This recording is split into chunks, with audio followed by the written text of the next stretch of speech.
Hello everyone, welcome back to my new blog. কেমন আছেন সবাই?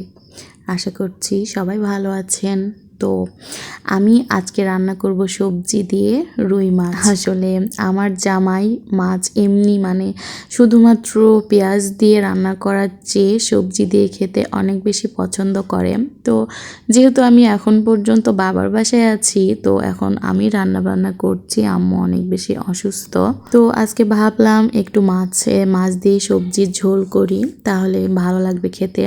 আর আমার জামাই কিন্তু ভাজা মাছ খেতে পছন্দ করে না, তবু আজকে মাছগুলো অনেক বেশি করে ভাজা হয়ে গিয়েছে। আসলে আমি এখানে মাছ ভাজতে দিয়ে একটু ভেতরে গিয়েছিলাম, এসে দেখি মাছ একেবারে ভাজা হয়ে গিয়েছে। তো কিছু করার নেই, এভাবে রান্না করব।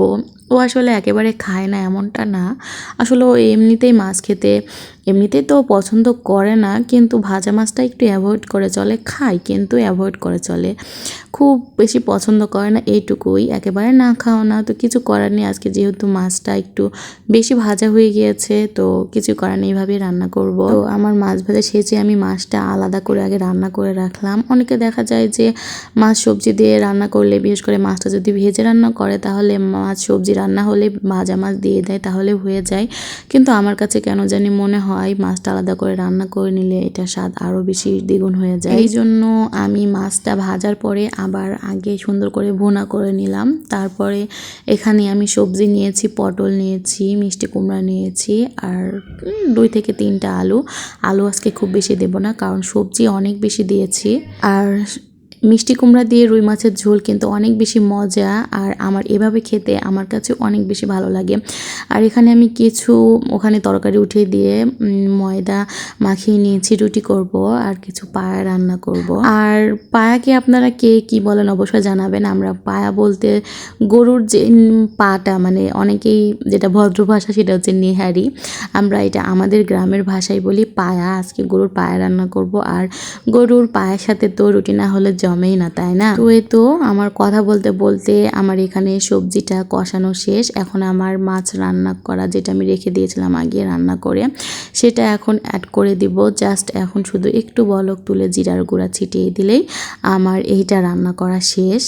তো আমার মাছ রান্না প্রায় শেষ হয়ে গিয়েছে। এখন আমি গরুর পায়াটা আসলে আগে থেকে রান্না করা ছিল, আম্মু রাত্রে রান্না করে রেখেছিল। এখন শুধু আম্মু বলল আর একটু ভালোভাবে মশলা দিয়ে একটু জাস্ট গরম করে নে, তাহলে হয়ে যাবে। তো আমি হালকাভাবে সব কিছু, খুবই সামান্য পরিমাণ সব মশলা দিয়েছি, যেহেতু আগে থেকে রান্না করা আছে, খুব সামান্য মশলা দিয়ে জাস্ট একটু কষিয়ে নিব। আর আপনারা হয়তো বা আমার বাইরের সাউন্ড শুনতে পারেন, আসলে বাইরে অনেক বাচ্চা কাচ্চা আছে, আমার বোনেরা আছে, সবাই চিল্লাচাটি করছে, এই জন্য ভয়েস দেওয়ার সময়ও আসলে সাউন্ডটা আসছে।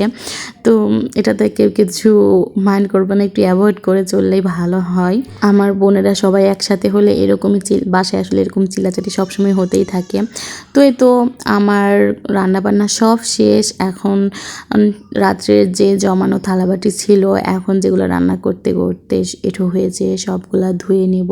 ধুয়ে নিলেই আমার আজকের কাজ শেষ। তো ঠিক আছে, সবাই ভালো থাকবেন, আর আমার জন্য আপনারা সবাই অনেক বেশি দোয়া করে দিবেন। সো আল্লাহ হাফেজ।